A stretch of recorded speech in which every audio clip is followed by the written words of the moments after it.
Smokepit Fairytales by Trip Ainsworth. Chapter 16. Barracks Rat.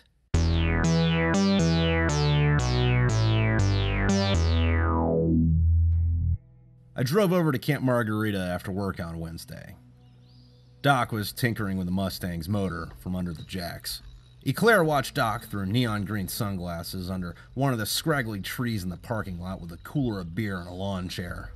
"What are you doing, Eclair?" I asked, walking up from behind. "Getting my tan on, man." "Not gonna help poor old Doc?" "No one's crawling up Jessica's skirt but me," Doc yelled from under the hood. His toolbox was scattered into a million pieces across the pavement. His legs, black with grease, were the only visible part of his body. Eclair handed me a beer. "Doc told me you found about 16 new ways to use the word cunt." "Did he?" I popped the top on the can. "Maybe I should start writing poetry." Ha! Yeah, to cunt or not to cunt. That is the cuntion. Yeah, pretty much. You got any luck on that findacunt.com thing? Nah, man, I told you. They're all a bunch of fucking brain-dead, antisocial dunces. It's kinda just for fun, though. I don't know if I was gonna actually do anything with anyone. How could I? Eclair pulled out his phone and read a woman's profile aloud. "Hello, fellow sojourner in search of the truth. I'm smooth and sexy." Her photo says otherwise. "Swipe left if you're a Republican. Looking for a partner in crime. I keep it real. Must love all things Italian. Looking to meet new people, but no hookups. Why is she here then? No time for games. Because dating sites aren't arenas. My kids are my life. Single mom. Maybe if any of her kids were the same color, someone might take her seriously. I love to travel and dance the night away. Blah, blah, blah. Nothing but losers on this fucking app." Doc rolled out from under the car and hopped into the driver's seat. The hood was still up. The starter whined and there was a loud grinding and a pop, and the engine died. Doc screamed obscenities. Eclair jumped up and we all leaned in over the steaming engine. "Oh, what the fuck happened?" Doc put his eyes on every nook and cranny and bolt in the engine bay. "Doc?" I pointed to the discrepancy. "Your fan jumped up and ripped a hole in your radiator." There was a long gash in the metal of the back of the radiator, and the fan blades had chunks ripped out of them. "Oh, motherfucker." "Looks like she's down for the count." Doc pulled out his cigarettes. "No. She's just twice as fucked up as she was earlier. "What was wrong with it?" I cleaned the carburetor and I decided that while I was down there I should tighten some things up. I don't know how the fuck that happened. One of you mind taking me to the auto store?" Doc packed up his tools and we rode out to Oceanside. We pulled around the crazy chicken shop and turned it into the shared parking lot. Doc asked me, "Hey man, remember the last time we were out here getting shit for the Mustang?" "Yeah man, that was fucked up. Let's not do that again." I shut down the engine and we hopped out. Doc grabbed the parts he needed and I got a Coke. When we got back to the barracks, Ginny and Kelsey were sitting with Eclair by the Mustang. Doc and I waved our hellos. Eclair introduced Doc to Kelsey, then Doc grabbed his tools and crawled back under the Mustang. "So Penelope's nice," Ginny said. "Yeah, I think so. May keep her around for a while." Yeah, so what's up with her anyway? Kelsey asked. I shrugged. "I don't know. She's green and she knows how to work my shaft." Yeah? How do you think she got to be good at that? Kelsey asked, trying to get under my skin. "Well, I mean, she's almost 90. I hope she knows how to suck a dick by now." Kelsey didn't believe it. What? No, she's like 20 at the most. "No, they live to be pretty old." Ginny backed me up. Weird. "Yep. I haven't really looked into how they age yet, but I think they can go on for centuries." I lit a cigarette. "Yeah, that's what one of the Verisants at work was telling me." Kelsey tried to provoke me. Well then, what's she's doing with you? If things work out between you two, aren't you going to die when she's pretty much 25? I didn't let her get to me. "Yeah, but she likes the way I grease her gears, and I'm okay if I end up being 90 and have a chick that looks like she's 20. That seems like a win-win to me. Eclair crushed his beer can and grabbed another. "Yep.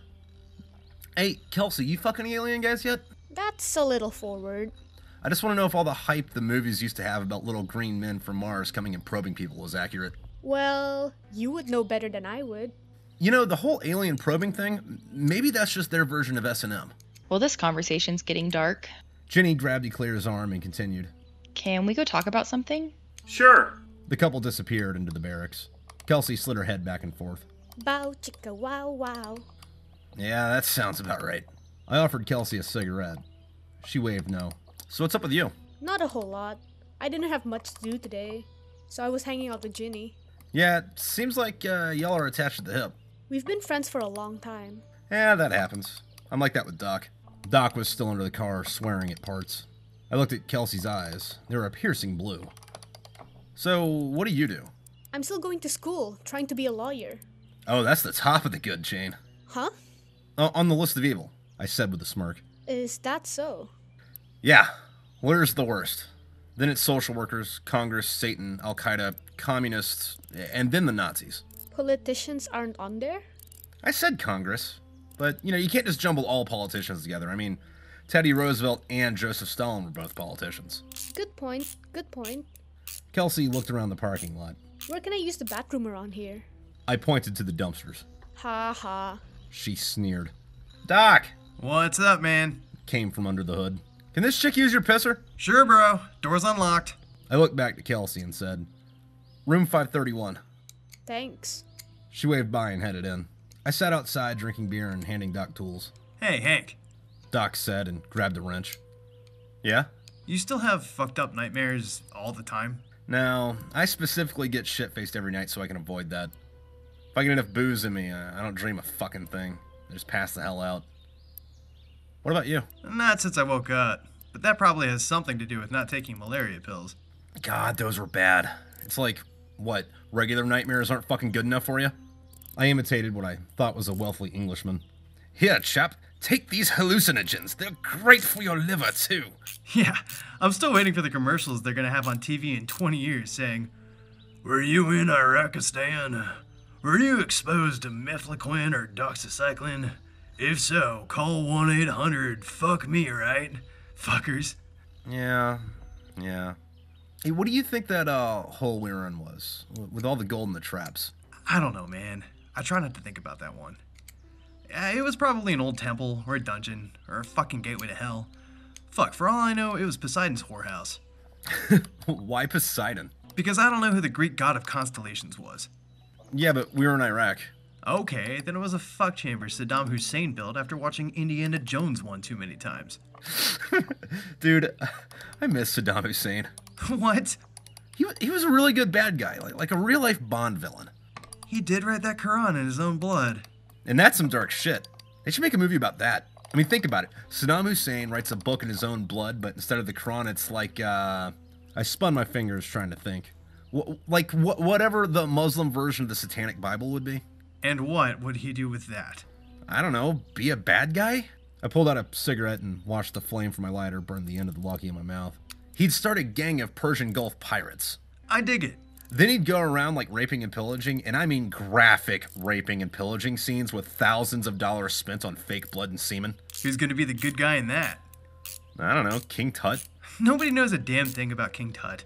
Exactly, we can make up whatever we wanted and get away with it. Because Saddam Hussein is a pirate wasn't already made up enough. Yeah, but King Tut will still be a mummy, zombie, demon, monster thing risen from the grave to get revenge on Saddam because Saddam fucked a hooker in King Tut's tomb and snorted all the cocaine he was buried with. I can see that.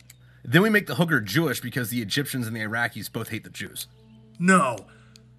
The Jewish chick wasn't a hooker. She was one of Tut's concubines that was buried with him, and Saddam is a necrophiliac who busted into the tomb with his buccaneers and fucked all the mummies. Yes! And King Tut is like a total badass. Yeah, man. I opened another beer. Eclair had left his cooler under the tree.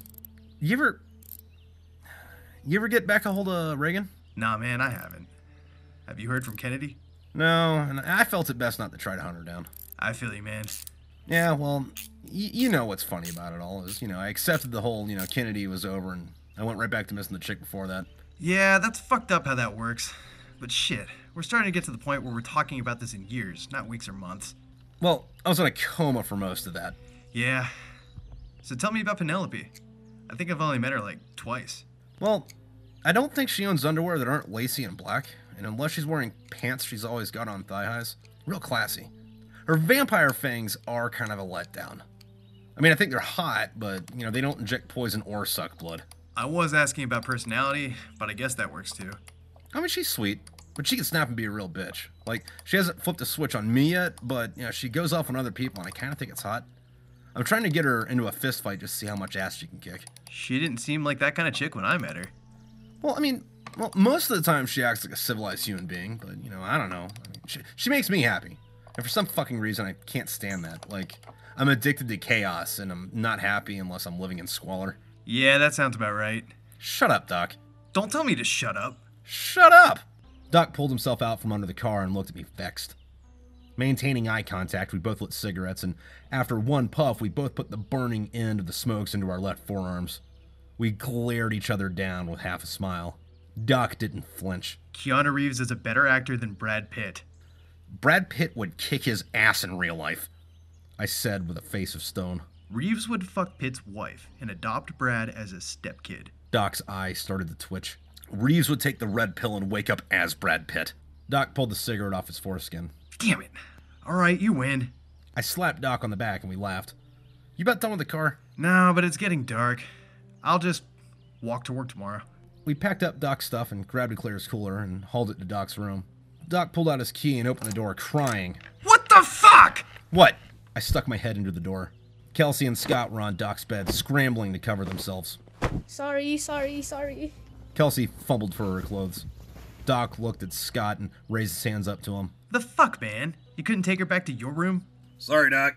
I don't even know what this chick's name is. Scott said nonchalantly as he pulled on his pants. Oh, thanks, asshole. Don't get mad at me about that. I didn't even meet you half an hour ago. Both of you get the fuck out of here. I know, sorry.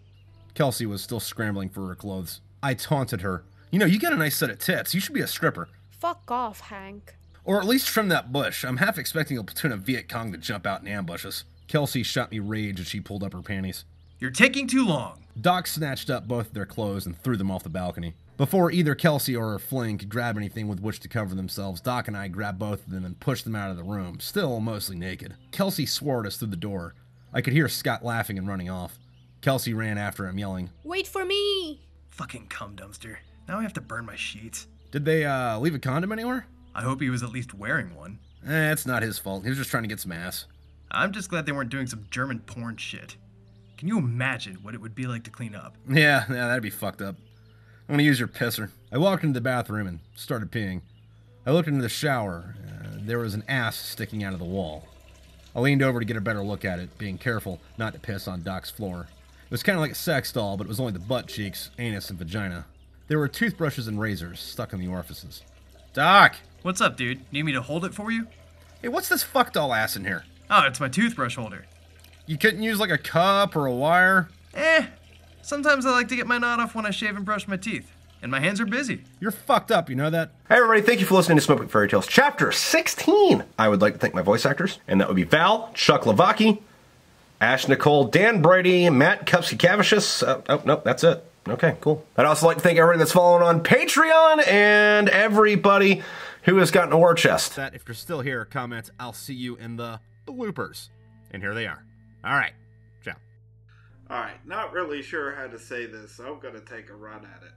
Reeves would fuck Pick's wife and adopt Brad Pitt as a step-pid. Wow, that was a fucking sentence. She's just twice as fucked up as she was earlier. Dog.